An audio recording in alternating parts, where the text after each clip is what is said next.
Shalom, and you're now locked in here at Israelite Talk TV, where you get nothing but the raw and the real whenever I'm in front of the camera. So make sure y'all show the page some love, like, subscribe, and share. Shalom and greetings, and welcome back to another episode here at Israelite Talk TV, one of the #1 platforms where you don't get any paid media. Okay, thank you. Now, this morning, family, this Monday morning, we're going to be continuing our coverage on the Israeli and the Hamas showdown that's taking place over there in the Middle East and in the Promised Land.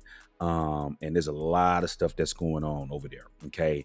And we're going to cover some of that as we get ready to go around the horn. But as you guys can see, right, the main thing that we're going to be talking about today is when are the Arabic nations, those that are surrounding that area over there, going to take action on the U.S. and the Israelis. Okay. And I'm going to be breaking down what I mean in regards to when are they going to start taking action. Right. We see there's a lot of chatter that's going on over there. Right. Blinken is flying in and out over there. He's been over there like 3 or 4 times, I believe. Right. And nothing is getting accomplished. This guy Blinken is playing the 50. Right. And it's a bad position to be in, because out of one side of their mouth, they're saying, well, we need to follow the rules of that has been established by the UN in regards to warfare. Right. And of course, the Israelis are not following that. And it's being broadcasted throughout the entire world. Nations all around the world is watching what is going on. And they see the indiscriminating bombing on hospitals, ambulances, things that are supposed to be protected under the UN law, the rules to engagement that they have agreed to, and they're not following it. Right. It's clear to everybody that the Israelis are beyond self-defense. And this is the thing that is turning a lot of people against the Israelis and the government that's going on, that's in power over there right now. We understand that you have a right to defend yourself. Right. But what's going on is beyond defending yourself. You're now just indiscriminately bombing people, and then they family like, oh, well, there was terrorists around, but they're not providing any facts and showing that this is the case. It's just they were and we just supposed to take it at face value. Right. And so what Anthony Blinken is doing is he's steady running out over here into these areas. Right. And basically what they're doing is they're buying time. Hey, kill as many people as you can get, and then I'm gonna just keep them as bay as long as we can. Right. Y'all go in there and y'all do as much as y'all can while we hold everybody up with all this talking. So it's time to stop all of this talking and start implementing policies and things to show what side people are standing on. You know, all of these talks are getting nowhere.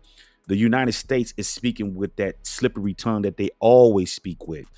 Out of one side of their mouth, they're saying, well, you know, let's do humanitarian pauses and let's do this. Woo.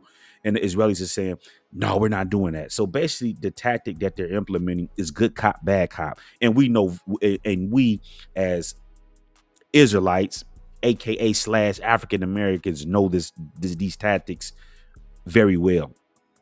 You got Anthony Blinken out here playing good cop, and yeah, we need to do this and that. And Israel said, no, well, we're not doing that. We woo. And they know that the Israelis are not going for that. So it's nothing more than theater. OK, is what it is. Kill as many people as you can until we have to just say this is over with. You know what I'm saying? And it's time for these Arabic nations to really show their hands. OK, so these are the things we're going to be talking about here in a minute. But real quickly, let's go around the horn real quick. Right. So Hamas has released a video, right? And the thing that we have to understand, family, is that these Europeans over here, well, we can't believe nothing is coming out of Gaza. We can't believe nothing is coming over there. I mean, what they're basically saying, right, when you listen to these different news outlets, is they're basically saying everything that's down there in Gaza in regards to the Palestinians is basically Hamas. The people go out here and they march for the freedom of Palestine. The news anchors are going to come out and say, well, they're marching for Hamas. You know what I'm saying? It's funny. Everything that's being done is being done in regards to Hamas, and all that they do is lie. It's just like right now, right? This is what I want you guys to grasp. They keep telling us that Hamas has this exclusive city under Gaza, which I'm pretty sure they do, okay, because this is their self-defense from the rockets that they know that the Israelis gonna sit in there. So this is their line of defense. Now, of course, if they had the Iron Dome and they had all this high-powered equipment, I don't think they would be on the ground like that, because then they would be able to go toe-to-toe with them, and then at that rate, it would really be peace talks going on. So I don't really get into that. This is their mechanism of defense, and the Israelis have their line of defense, right? But everything that comes out of their mouth is for Hamas, but they're saying that Hamas has all of this oil. I mean, this gas, right? So they're saying that they don't want to let none of this humanitarian stuff into the strip, right? And they're saying, well, Hamas is going to get it, right? But they're coming out and they're telling us that Hamas has all of this oil, because fuel. The guy Jonathan from the IDF, when they were saying, well, why won't you let fuel in? He said, well, Hamas has all of this oil down. I mean, all of this fuel down here that they have stockpiled that they have. So if they know that Hamas has all of this food, all of this fuel is stockpiled down there, why not just let the stuff in for the people? They already have the stuff according to Israeli intelligence. So that's not an excuse to stop this stuff from going in there. You said they already got it. So if they already got it, give it to the people that need it in the hospitals and stuff. But they don't want to do it because they want to get rid of all those Palestinians. And I'm going to be showing you the doctrine, the theology, and the formula in which this is based on, right? And this is going to be important to understand. Now, let's go around the horn, because, and I watched, I want to say, what news station was that? I think it was Fox, but I do stand to be corrected, right? This is allegedly, right? But they were showing these same videos that I'm getting ready to show you in regards to Hamas. But then they was like, well, they just popping up out of the tunnel. They don't tell you how they're drawing down on these Israeli targets that's down here, that's surrounded them. Okay, so now let's get this going. Boom. Okay, let's see here. Let's get that added. And yeah, matter of fact, yeah, let's go around the horn real quick with this, family, so you guys can kind of see what exactly is going on, right? So this was a video that was released almost a day ago, and this was released by Hamas. Hamas released video of fighters attacking hiding IDF troops. Okay, so let's look at this, right?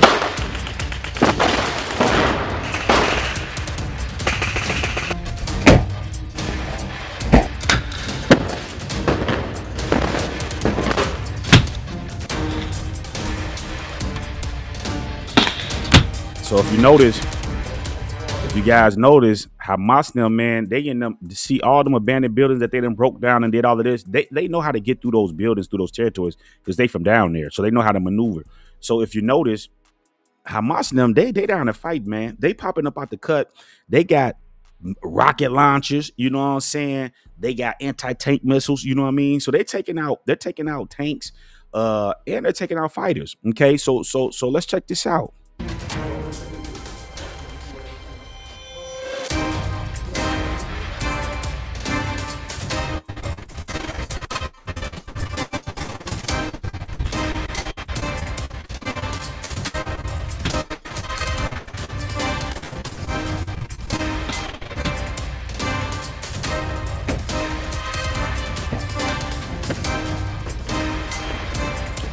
Basically, they did say that they caught some IDF soldiers hiding in that building, and they sent them home. So this is something that's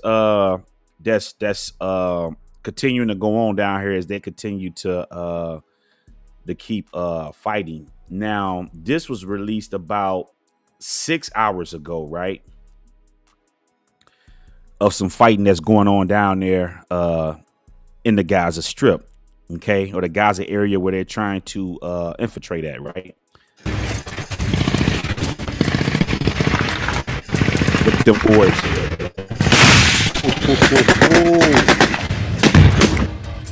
Oh yeah.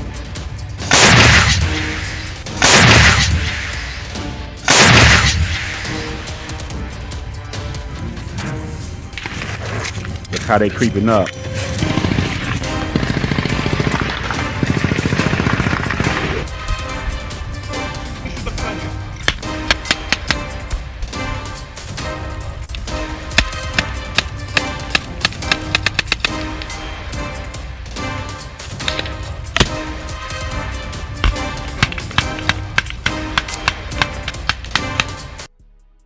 So yeah, family, as we can clearly see, they continue to throw down over there. It's going down.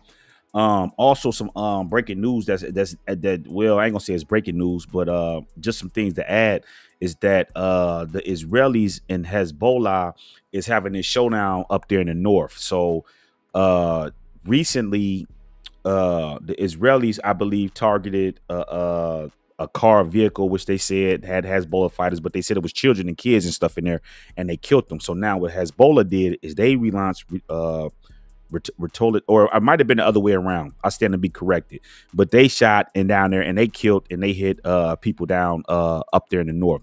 So it's definitely going down. And then they also also was breaking was that the Iron Dome failed overnight, and one of their missiles that was supposed to go up and counteract one of the missiles from believe it was Hezbollah or Hamas, it didn't do it, and it came back down in Tel Aviv and it exploded and tore up some property and things like that in there, right? So now what I want to get to is this, right? Okay, let's get this pulled up, right? And I want you guys to listen to this, right? What was just said, what was this? Just a day ago, right? Okay. News. Don't think the Arab world is still all aligned against Israel. They are not. Case in point, Saudi Prince bin Masoud, in a major speech just hours ago, saying this about Hassan Nasrallah's remarks yesterday.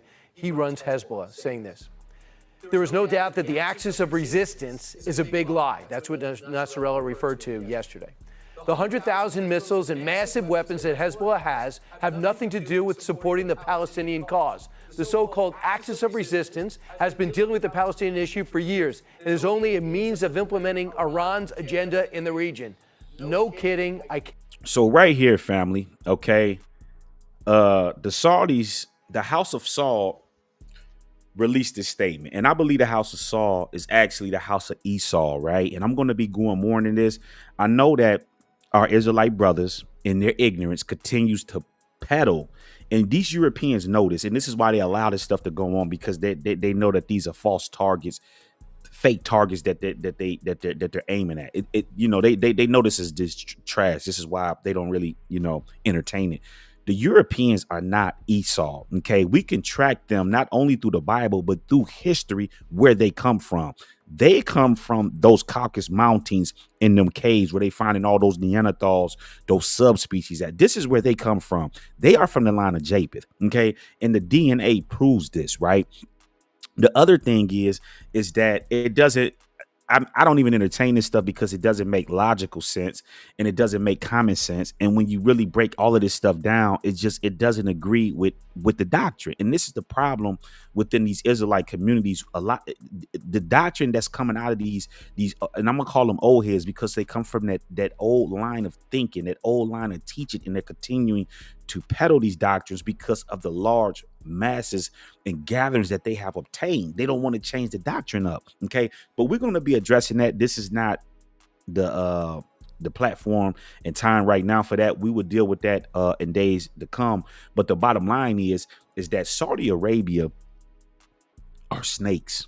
Okay, and it's being exposed, right? Because what happened is Nasrallah basically sneak dissed them in his statement, and he basically was saying, like, come on, man, we're not asking y'all to bring y'all tanks and stuff like that, but at least for the humanitarian issue that's going on, at least adhere to this. So basically what's going on in this Middle East is as this bombing continues to happen on the Palestinians down there, they know that it's collective punishment, but the Israelis don't care because in their eyes, they're all Hamas. Okay.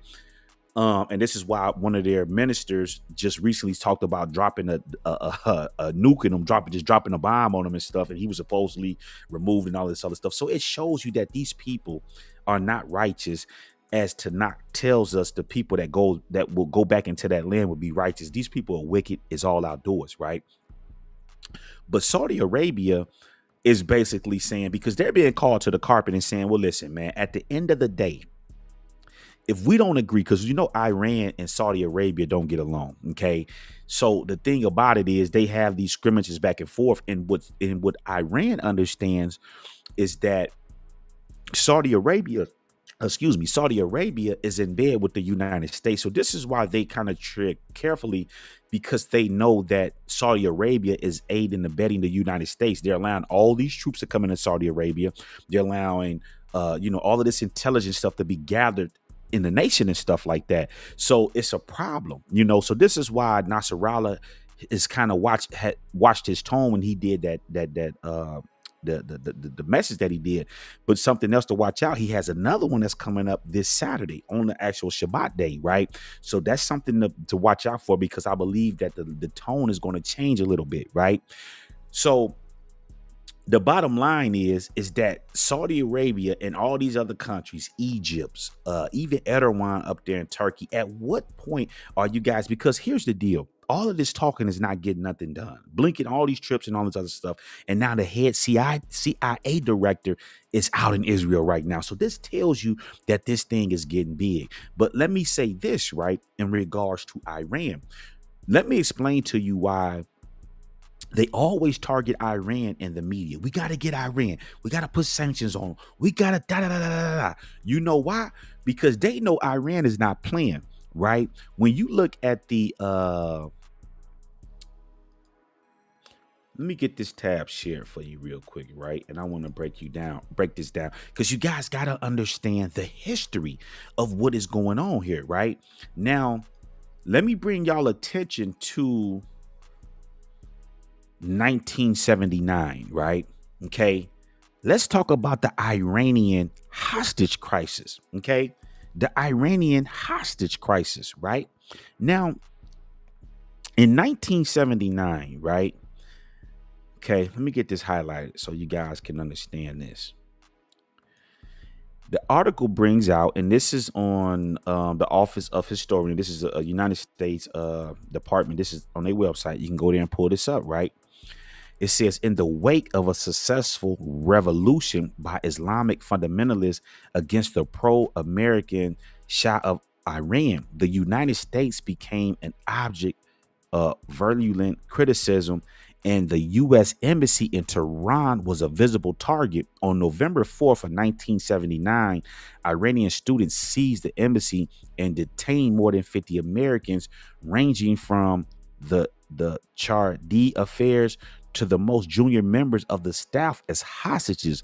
The Iranians held the American diplomat hostage for 444 days, while the courage of the American hostages in Tehran and of their families at home reflected the best tradition of the State Department. The Iran hostage crisis undermined Carter's conduct of foreign policy. The crisis dominated the headlines and news broadcasts and made the administration look weak and ineffectual. Although the patient diplomacy conducted by Christopher eventually resolved the crisis, Carter's foreign policy team often seen weak and vasculating, right? So what I want you guys to understand here, right, okay, is that Iran, because the United States used to be in bed with Iran. What Iran did is in 1979, they overtook that embassy and they took over 50-some hostages, right?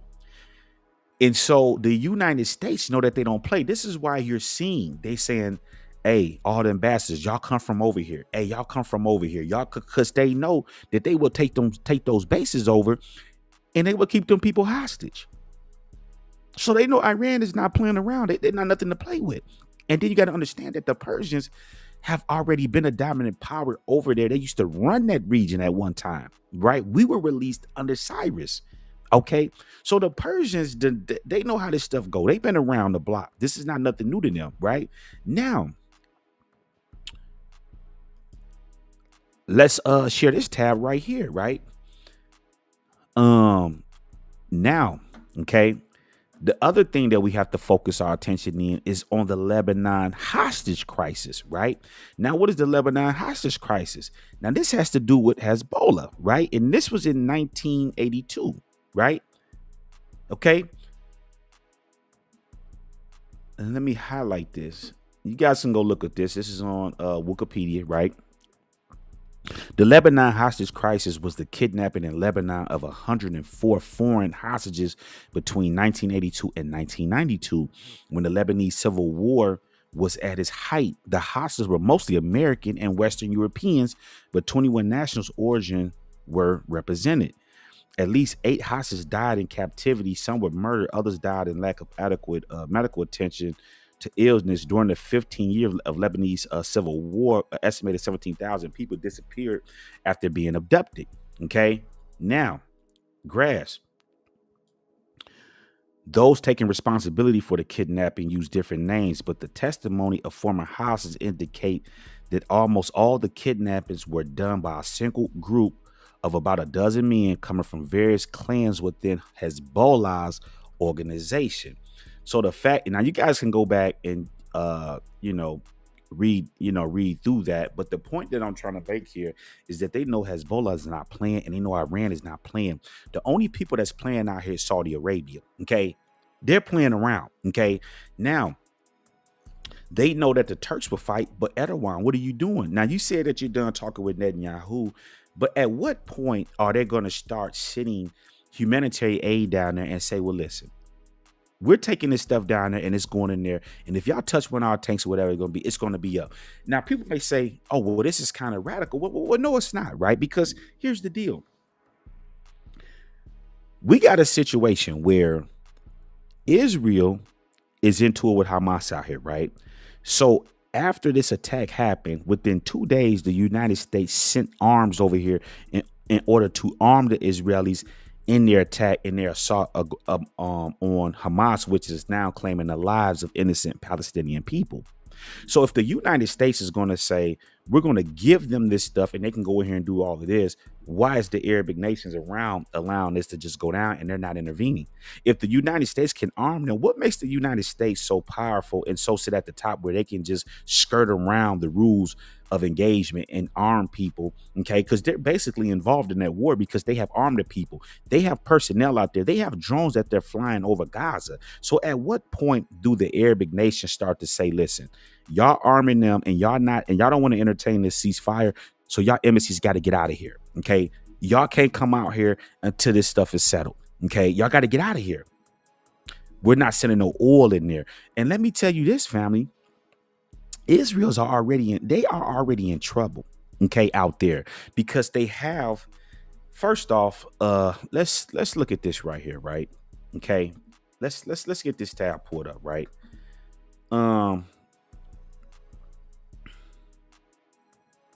Let's get this pulled up, right? What I want you guys to understand is that these people are protesting outside of Benjamin Netanyahu's house, right? This is just yesterday, right? So let's look at this, right? Okay.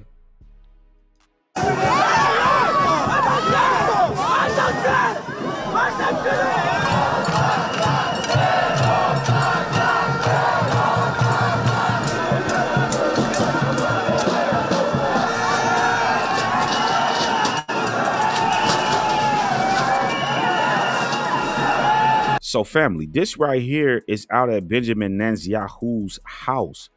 These people want him gone. Okay, they want him gone out of power because what he's doing. He's bloodthirsty right now. He knows that he's out of there once it's over it. So he is riding this thing till the wheels fall off. Right now, what people got to understand is this, right? And let me get this pulled up so you guys can understand. And so you have what is known as the United Nations Resolution 181, right? This was the resolution in which, was put down before the people went into the land back in 1947, right? And just to kind of go through this a little bit so you guys can see what's going on here, is that the United Nations Resolution 181, resolution passed by the United Nations, right? It says in 1947, that called for a partitioning of Palestine into the Arab and Jewish states, with the city of Jerusalem as corpus a separate entity, right, to be governed by a special international regime. The resolution was considered by the Jewish community in Palestine to be a legal basis for establishment of Israel, and which was rejected by the Arab community, was succeeded almost immediately by violence, right? So what happened is, right, what I want you guys to understand, right? This relationship, and I'm gonna have to. I'm not gonna do it today, but I'm gonna break it down so you guys can understand. So, after World War I, right? The British wanted out of here. Okay, they basically had, because what they did is they parted the land, right? France, the United States, Great Britain, and Russia, they parted that land. Everybody took parts of the land and stuff like that. Okay, that in that area over there after World War I, they started to split the spoil, right? So the British really didn't want to have anything to do with that land in there and the Jews going in there, because as I keep explaining to y'all, you had what is known as the Zionist regime, the people that sit at the top, right? They were the bankers and stuff. They had the money. They were the ones who saved America. They gave America the money in order to go against Great Britain, in order to beat them. So once they done that, they're basically on the same par with them. They basically, and I'm gonna have to break down the relationship between the Rothschilds. And you got to understand all of this, because see, they came for Britain. You had, like, you know how you see people like Vocal Malone, right? They're now pushing it. They were pushing this doctrine about the Jews in Europe and all of this other stuff. There's truth to that, where you had the Rothschilds was basically come from Great Britain area, which were basically European Jews. See, the big lie that's been being peddled, and I'm getting ready to get back started on my other channel over there, busting this history down so people can understand. What these Europeans have done is they have finessed the people and believing that there was some big Christian movement that was going on in the 1st, 2nd century, 3rd century, which developed into Christianity and all of this other stuff, which is a lie. What actually happened is there was a big thing. This big movement was not for Christianity, but it was with Judaism, where Judaism was spread into all of the provinces around that area, right? So it wasn't Christianity, it was Judaism. And I'm going to break this down, because you got to see, what you guys got to understand is you have to trace the origins of how did these people become Jewish converts? How did they become Jews? Okay, so when you trace the line back, you see that the movement, this is why when they search the history for Christianity, there's nothing there. They have to, they're trying to get scraps here, scraps there, because there's no history. And the big scholars know this. And the reason why, because there was not no Christian movement. Constantine was not worshiping some Jesus Christ or whatever the case may be. He worshiped Apollo. And when you look at Constantine bust, there's no Jesus anything up there. You see Mithra and all of that stuff, because the military brought that religion and stuff back, and this is what they were worshiping. And I'm going to break all. This is why when you look at the Roman Empire and all the Bible, none of these people have any manuscripts or anything bearing record to that. The manuscripts that they have bearing record to the New Testament, they bought in Egypt off of antique dealers. They bought them, or they found them in some trash out there. They have no documents of that New Testament in none of the so-called Bible Belt. Even in Rome, they don't have it. The Pope does not have any ancient manuscripts or documents attesting to that, what they call the New Testament, because they worship the Black Madonna. I'm going to break this stuff down. I don't want this to get too far off into that area, but the point that I want to make here is this. It says Palestine has been governed by Great Britain since 1922. It has been governed by Great Britain since 1922. So they are the landlords. The Zionists are the tenants. They paid for that land, right? To get that slot. Because when you search the history of these deals, they originally was not even going to go into there. They were going to go into Uganda. And the people was like, no, they thought the head guy of the Zionist regime was trying to backdoor them at the time. And they was like, no, we want to go in there. So the whole thing about it is that if you are the children of Israel and you know you came from there, why would you even be attempting to try to broker a deal to go into Uganda when you know this is where you came from? So these people are full of crap. Okay. But listen to this right here, though. It says since that time, Jewish immigration to the region increased, and tensions between Arabs and Jews had grown. In April 1947, exhausted by World War II and the increasing intent upon withdrawing from the Middle East region, Britain referred the issue of Palestine to the UN. So what you guys got to understand is at that time, at World War II, Britain wanted to get out of there. They're like, damn, the Middle East. Yeah, yeah. You know what I'm saying? So it was at this point that the United States took over under Truman, right? But the point that I want you to see here is that if you look at the maps, right, on here, right, and let's just pull this up so you guys can see the partition plan approved by the UN General Assembly on November 29th, 1947. So this is the map that they approved, right? And if you look at the map, the Palestinians would have had the Gaza Strip down here. You had got all the Gaza down here to the Rafah crossing, and then from the Rafah crossing down to Negev, right? But now, if you look at the maps today, now look at this, even Judea and all of this stuff, because the orange right here is the Arabic state and the green was the Jewish state. This is what they agreed to. But once again, the point of the matter is why would they agree to this if they know and understood that all of this land belonged to the Israelites? If they were the Israelites, what are they negotiating this for? No, this is our state. Y'all know we left out of here in captivity. Y'all been occupied in our land, so y'all need to get up out of here. And this is the problem right here, because they negotiated this deal, and this is classic European rhetoric or I ain't gonna say rhetoric, but this is classic European practices where they negotiate deals and then they backdoor you and they get out of those deals and they do the opposite and try to make it seem like, well, everything we're doing is proper. So if you look at all of this land, this is what they originally agreed to. These are the borders they agreed to, right? Now, if we look at okay, now if we look at the modern day map today of Israel, right? Let's look at this thing, right? Just so you guys can understand. If we look here, the Gaza Strip is right here, okay? All of this land from here to Negev is gone. Israel has already taken this land right here, right? If we look up here at this area where they have outlined around here, the west, what they call the West Bank over here, you can see right here how all of this land down here that was part of the would have been the Palestinians' lands right here. They have took that land. You see what I'm saying? When you look at the original agreement that they agreed on, right? See, Beersheba and all of that would have been in Palestinian territory. So this is what they're saying. Well, we agreed to this, and now y'all taking all of these settlements and stuff. But listen, there's a doctrine behind that. I want to focus your attention in to President Truman, right? Because he tells us exactly what their whole plan was out here in this Middle East, right? Okay. And let's get this pulled up for you guys, right? Now listen to this.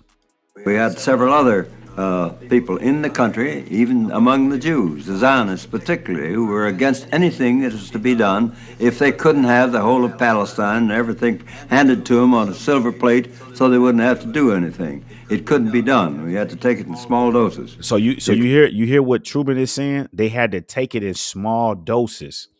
So what's going on here, family, is this is exactly what they're doing. They're taking it in small doses. What they did is they agreed to a contract and say, okay, well, you guys can have this land, this and that. So what they're doing is by the settlement stealing, they're slowly and gradually taking that land, which they had agreed. Because what Truman was saying, we can't move 5 million some people over here into these different areas and stuff like that, and then bring in, it's just impossible to do. So we have to take it in small dosages. Y'all, this is the agreement that we agreed to. Okay, y'all can have this area, y'all can have that area, we'll take this and that. But they know by the power and might of the United States and Great Britain that they was just going to slowly and surely keep taking that land. And this is what's causing this problem over here.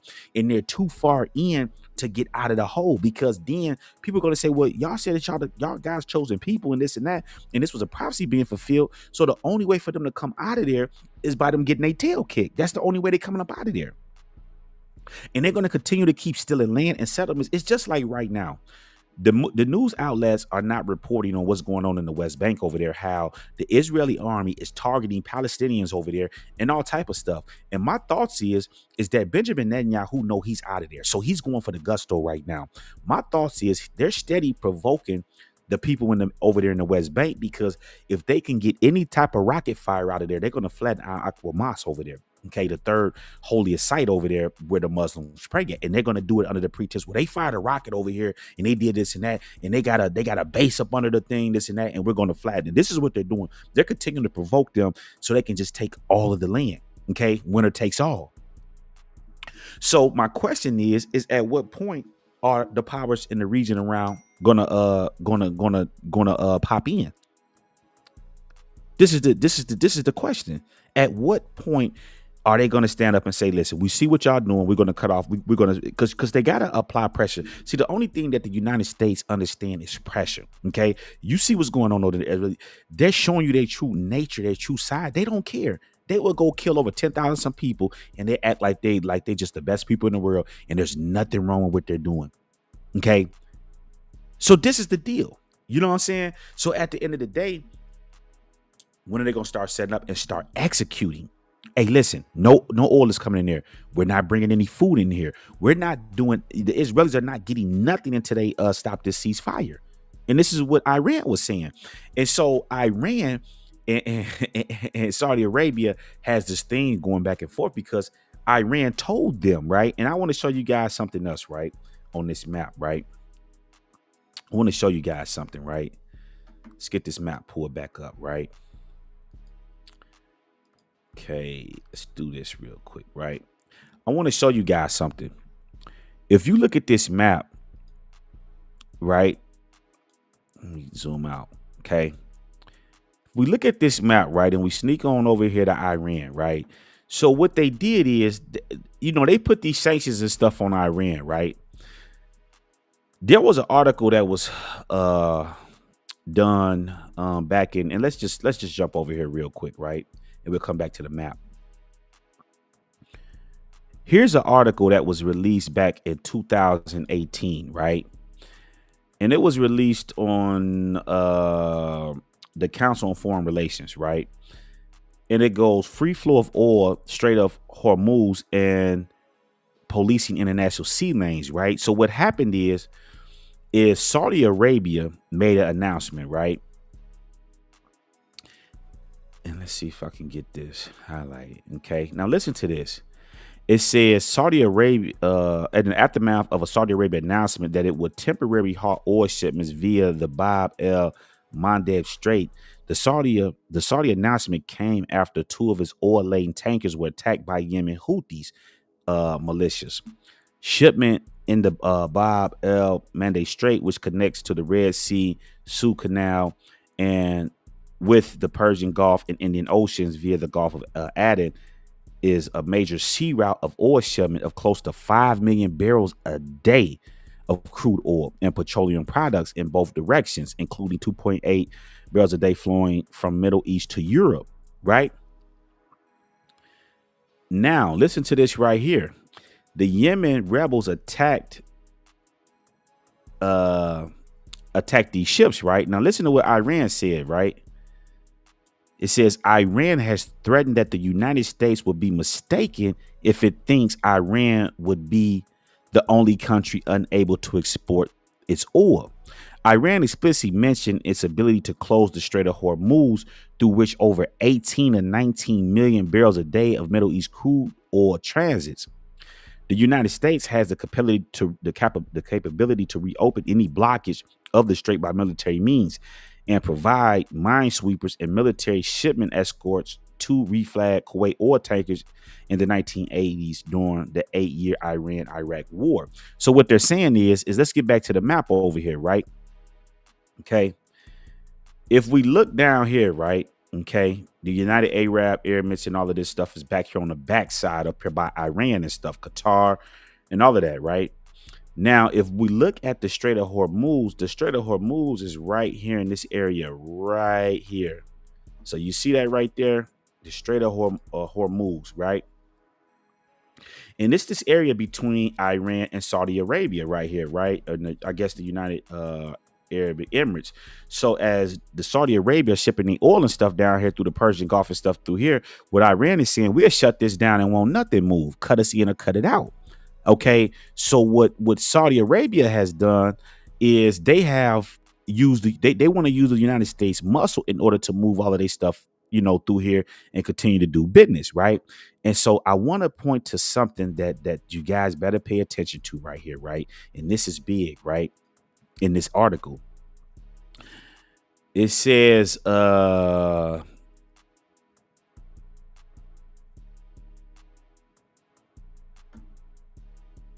me find this real quick. Okay, so look right here. This is what I want you guys to pay attention to.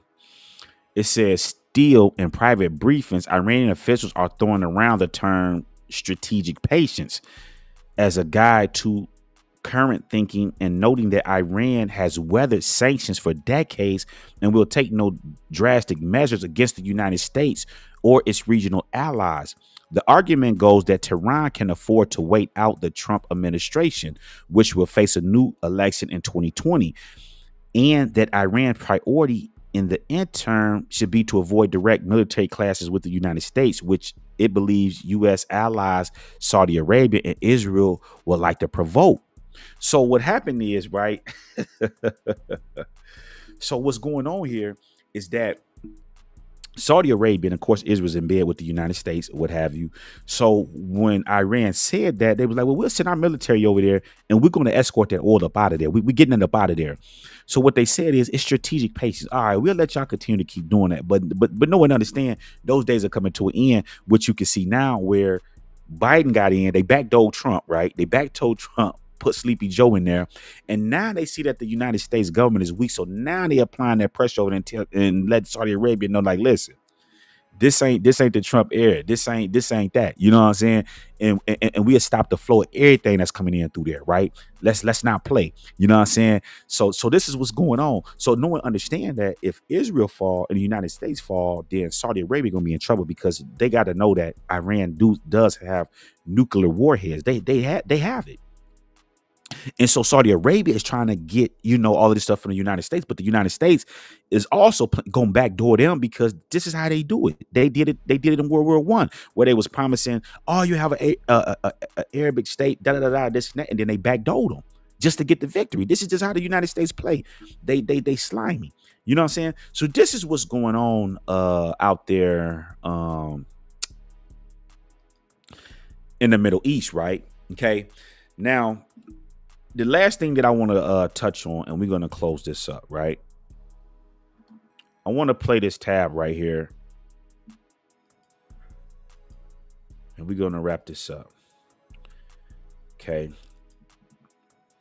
Now, this right here is was released a day ago on Fox channel, right? Now, listen to this, right? Could I ask you really quickly, why couldn't you condemn anti-Semitism? I did. I do every day. Why didn't you vote for the bill that would condemn Anti-Semitism every day. Every single day. Why wouldn't you vote for the bill? Every day I condemn anti-Semitism. So why not vote for the bill? Every single day. It should be easy to condemn anti-Semitism every single day. Why not vote for it then? Every day. I've condemned it every day. Thank you. Did you hear her attitude? Why not vote for it then? This is typical European, the white privilege, the entitlement that I keep telling y'all about, right? Now listen to this, right? Just listen to their attitudes, right? These Europeans, because they in trouble. They know it. They tell us in trouble, right? And they want blacks to sell them, and they want blacks to save them, and we're not going to save you, okay? Listen to this. Anti-Semitism on college campuses? Oh, I do. I'm one of the most vocal people to condemn anti-Semitism because there's lies in the resolution, and right now there's lies everywhere on all sides of this. I decided about a week ago I'm voting no on anything that contains lies. It harms both Jewish and Arab and Muslim students alike. And so, very specific instances about Brandeis. I encourage you to look into it. Congressman, really quickly, why can't you condemn anti-Semitism? What are you talking about? I've done that a million times. Why didn't you vote for the resolution that condemned anti-Semitism on college campuses? Because I didn't agree with the resolution, but I've condemned anti-Semitism a million times, and we're fighting to end anti-Semitism in a real way and fighting to end hate in all its forms. But wouldn't it be an easy vote? I mean, the resolution basically condemns anti-Semitism. I didn't agree with the resolution. I didn't think it did enough to move the conversation forward, but I consistently condemn anti-Semitism. Why can't you condemn anti-Semitism on college campuses? I condemn anti-Semitism and Islamophobia and hate in all its forms repeatedly. Why didn't you vote for the resolution? See. Can I ask you about a ceasefire? So if Hamas is holding babies and children hostage, if they're hoarding fuel, they're continuing to fire rockets at Israel. Is Israel the problem here, or is Hamas the problem? I don't think that that is what international humanitarian law looks at. What international humanitarian law looks at is how you protect the lives of innocent civilians once conflict has started. Everyone has been clear that Hamas is a terrorist organization. So let's just stop that right there, family. I want to show you guys something, right? Okay. And it's because this is important to educate our people, right? Let me get this pulled up, right?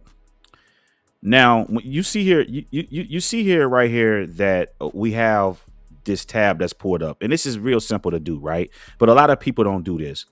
What is Semitic? Okay, relating to or denoting a family of languages that include Hebrew, Arabic, and Aramaic, and certain ancient languages such as the Phoenicians and academia, constituting the main subgroup of the Afro-Asiatic family. Okay, now Semitic people, an obsolete term for ethnic, cultural, racial group who speak or spoke the Semitic languages. So the thing that I have to do here is I have to educate you. So when we look up this word Semite and Semitic and what it means, it's speaking about the language of the people that's from those areas.